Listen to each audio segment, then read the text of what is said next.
सब कुछ इतना गिर गया है कि क्रिप्टो में एक ब्लैक होल की छवि बन गई है। लेकिन इस बार सिर्फ क्रिप्टो ही नहीं गिरे दोस्तों, अमेरिकी शेयर बाजार भी बहुत तेजी से गिर गए। अमेजॉन लगभग 10% गिर गया, टेस्ला लगभग 4% गिरा। और सच में हमने बीती रात ऐसा समय देखा जब किसी को भी समझ नहीं आया कि क्या हो रहा है। वो बहुत ही कठिन रात थी और हर किसी ने यही टिप्पणी की, मैंने भी वही कहा। शायद अब क्योंकि अमेरिका कह रहा था कि हम ईरान पर हमला कर सकते हैं, हो सकता है कि या तो हम समझौता करेंगे या फिर हमला। क्षेत्रीय संघर्ष शुरू हो गया है। ऐसी स्थिति में यह होना चाहिए कि सोना, चांदी और ब्रेंट कच्चे तेल की कीमतें बढ़नी चाहिए। लेकिन जब मैंने ट्रेडिंग वेब खोला तो देखा कि सोना 4% और चांदी लगभग 20% गिर गई है और मैं हैरान रह गया। और ब्रेंट कच्चा तेल भी गिर गया है। क्या आप सोच सकते हैं? कीमती धातुओं की श्रेणी में आने वाली चांदी, एथेरियम और कुछ अन्य ऑल्ट कॉइन से भी कहीं ज्यादा तेजी से गिरी है।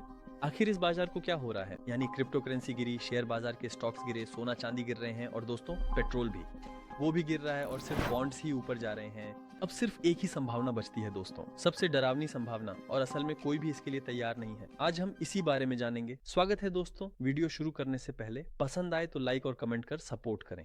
अगर आप चैनल को सब्सक्राइब करें तो हमें खुशी होगी। दोस्तों, मैंने पहले भी क्रिप्टो में कई मंदी के दौर देखे हैं, लेकिन कभी भी इतना तेज, सख्त और बुरा दौर याद नहीं आता। मुझे याद नहीं, चार्ट्स और गणित भी यही कहते हैं। हम सबसे सख्त सर्दियों में से एक झेल रहे हैं क्रिप्टो के अंदर।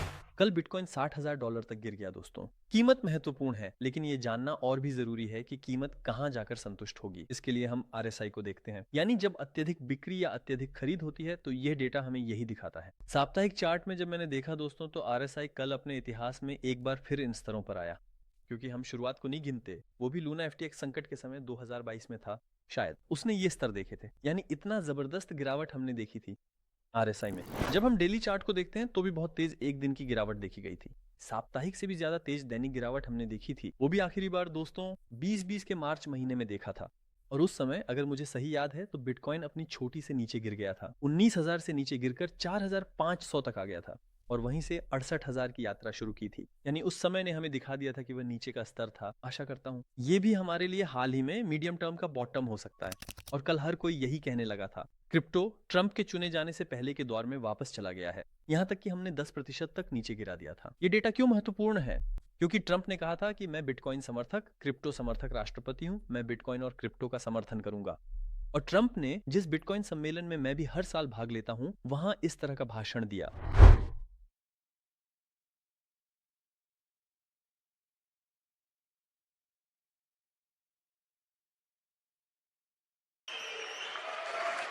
जैसे ही हम क्रिप्टो पर चल रहे युद्ध को रोकेंगे, हम तुरंत और बहुत जल्दी ये करेंगे। हम अपनी अर्थव्यवस्था को बनाना शुरू करेंगे, क्योंकि जब अमेरिका समृद्ध होता है तो बिटकॉइन भी ऊंचाई पर जाता है और उसके साथ साथ बढ़ेगा। यानी उन्होंने कहा कि अगर मैं चुना गया तो बाजार उड़ान भरेगा, क्रिप्टो बाजार भी उड़ान भरेगा। लेकिन जैसा उन्होंने कहा था वैसा नहीं हुआ। हम सभी ने साफ देखा है, कीमत के लिहाज से हम और भी पीछे चले गए हैं। हाँ, कानूनों के हिसाब से हम क्रिप्टो के मामले में वास्तव में बहुत अच्छी स्थिति में हैं, लेकिन कीमत के मामले में हम बहुत बुरी स्थिति में हैं। असल में जब हम ट्रंप की जीत के वोट अंतर को देखते हैं तो इस विषय के विशेषज्ञ और चुनाव सर्वेक्षक मानते हैं कि ऑल्ट कॉइन निवेशकों का इसमें प्रभाव रहा है। यहां तक कि डेमोक्रेट्स यानी दूसरी पार्टी जो चुनाव नहीं जीत सकी, आज उन्होंने इससे जुड़ा एक ट्वीट किया और उन्होंने कहा कि क्रिप्टो के पतन और ट्रंप की तस्वीर लगाई। दोस्तों, उन्होंने बिटकॉइन की तस्वीर लगाई, 67,000 से लगाई। वे इसे 60,000 पर भी रख सकते थे। और आप जानते हैं नवंबर में एक मध्य अवधि चुनाव है। देखना होगा ट्रंप का क्रिप्टो और बाजारों पर रुख क्या होगा, क्योंकि यह नतीजों पर असर डालेगा। जिस चांदी का मैंने जिक्र किया वह कुछ दिन पहले एक दिन में 43% पर थी। देखिए, जब हम बिटकॉइन को देखते हैं तो उसने महीनों में 40% की गिरावट दिखाई है।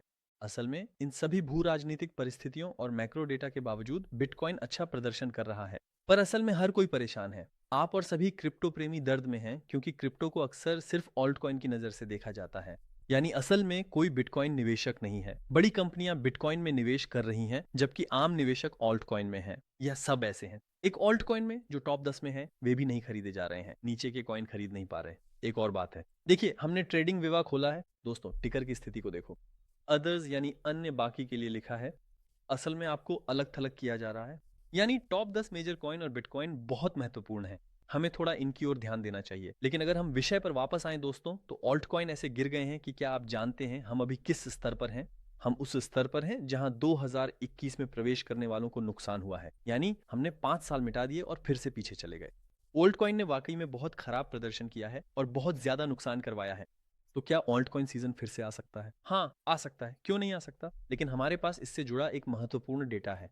क्या है वह? ऑल्ट कॉइन को महीनों तक, शायद 6 महीने 9 महीने तक लगातार एक बढ़त का प्रदर्शन दिखाना होगा। चाहे थोड़ा थोड़ा हो या फिर स्थिर भी हो, उन्हें ऊपर की ओर बढ़ना जरूरी है। इसके बाद सोशल मीडिया और खबरों में ऑल्ट कॉइन से जुड़ी खबरें आने लगेंगी। असल निवेशक उसके बाद आते हैं और ऑल्ट कॉइन सीजन हमने पहले भी ऐसे ही देखा है। लेकिन हम महीनों से बल्कि सालों से, 1.5 साल से स्पष्ट गिरावट देख रहे हैं। ऑल्ट कॉइन में यह एक सच्चाई है। अब सोने और चांदी की ओर लौटते हैं। मैं लौटूंगा दोस्तों। सोने में शिखर से 12% की गिरावट आई है। चांदी में दोस्तों शिखर से 40% की गिरावट आई है। इसका मतलब क्या है? इस तरह की एक व्याख्या निकलती है। चांदी पैराबोलिक तरीके से चल रही है, बिना मतलब के उतार चढ़ाव कर रही है, इसमें भारी नुकसान होने की संभावना है। वहीं सोना ज्यादा स्थिर और सुरक्षित है। और एक और संकेतक जिसे मैं बहुत महत्व देता हूं, सोना चांदी अनुपात। सोने चांदी का अनुपात देखें तो 98 2006 और 2011 में निचले स्तर दिखे। हमने हाल ही में और अब 2026 में भी वैसा ही निचला स्तर देखा है। और इस निचले स्तर के बाद ऐसा कुछ हुआ है, ऐसा कुछ अनुभव किया गया है। देखिए यहाँ ये दिखाई दे रहा है। आपने महीनों तक चलने वाली एक सोने की तेजी देखी है चांदी के मुकाबले। यानी इसका मतलब ये है, यहाँ भी देखिए महीनों तक चलने वाली एक सोने की तेजी, बहुत लंबे समय तक चलने वाली एक सोने की तेजी। और अब हमने फिर से सोने चांदी के वे निचले स्तर देखे हैं। इसका मतलब ये है, आने वाले समय में सोना चांदी की तुलना में ज्यादा मूल्य प्राप्त कर सकता है। या फिर अगर बाजार खराब जाएगा और गिरावट आएगी तो चांदी सोने की तुलना में ज्यादा तेज गिर सकती है। इसका भी यही मतलब है। तकनीकी डेटा के अनुसार आने वाले महीनों में सोना बेहतर प्रदर्शन कर सकता है, ऐसा अनुमान है। अभी हम यही समझ रहे हैं। ये एक बात है दोस्तों। अगर आप सोना चांदी प्लेटिनम जैसे कीमती धातुओं को आसानी से खरीदना चाहते हैं तो आप बाइनेंस पर खाता खोल सकते हैं। विवरण में दिए गए लिंक से या अभी स्क्रीन पर दिख रहे क्यूआर कोड से भी आप सदस्यता ले सकते हैं, जो कि एक रेफरल लिंक है। $600 तक का वेलकम बोनस और 20% तक कमीशन छूट भी पा सकते हैं। लिंक से आप अपने ईमेल पते के साथ सदस्य बन सकते हैं और पहचान सत्यापन से शुरुआत कर सकते हैं। शुरुआत में बताई गई वो सबसे बुरी बात क्या है? बिटकॉइन गिर रहा है, क्रिप्टो करेंसीज गिर रही है, शेयर बाजार के सूचकांक गिर रहे हैं, सोना गिर रहा है, चांदी गिर रही है। ये है सबसे बुरी संभावना दोस्तों, अमेरिका के मंदी में जाने की संभावना। क्योंकि इसके अलावा कोई और विकल्प नहीं बचता। एक ऐसा माहौल जहां सब कुछ एक साथ गिर रहा हो। अमेरिका में मंदी का खतरा है। हालांकि हम अभी मंदी में नहीं हैं, पर संकेत दिख रहे हैं क्योंकि वहां से आने वाले आंकड़े भी खराब हैं। और ये एक ऐसा समय है, मंदी का समय। यहाँ तक कि सोना भी गिर रहा है दोस्तों। सोने पर भी दबाव डाला जा रहा है जब हम पिछली मंदी की अवधियों को देखते हैं। लेकिन इसमें एक बात है, शेयर बाजार, क्रिप्टो और दबाव के कारण सोना भी गिर रहा है, पर सोना औरों से कम गिरता है इन मंदी की अवधियों में। इसीलिए लोग दरअसल ब्याज की ओर जाते हैं, क्योंकि हम इसे सबसे अधिक तरल और गारंटीकृत क्षेत्र मानते हैं। और जब मंदी खत्म हो जाती है तो सब कुछ बदल जाता है। अर्थव्यवस्था, वित्त और दुनिया में कोई भी चीज हमेशा के लिए नहीं चलती दोस्तों। ये मंदी की अवधि खत्म होने के बाद आमतौर पर सबसे तेज रिकवरी सोने में ही होती है। मैं ये आंकड़े भी आपको बताना चाहता था। युद्ध भी बुरा है, मंदी भी बुरी है, शेयरों ने भी नुकसान कराया, क्रिप्टो ने भी नुकसान कराया, यहाँ तक कि सोना और चांदी भी नुकसान करा गए। हम एक बहुत ही कठिन साल से गुजर रहे हैं, लेकिन इस साल से हमें कुछ सबक भी लेने चाहिए।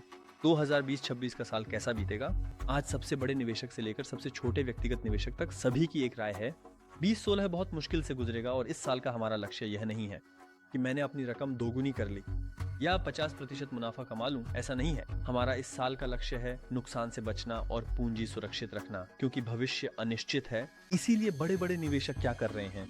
वे अपनी संपत्तियां बेचकर ब्याज पर जा रहे हैं। वे सबसे सुरक्षित समझे जाने वाले क्षेत्र में चले जाते हैं या सोने में निवेश करते हैं। अगर उन्हें और भी ज्यादा जोखिम महसूस होता है तो वे ब्याज पर चले जाते हैं। आप भी जोखिम से दूर रहें, अनावश्यक खर्चों से बचें।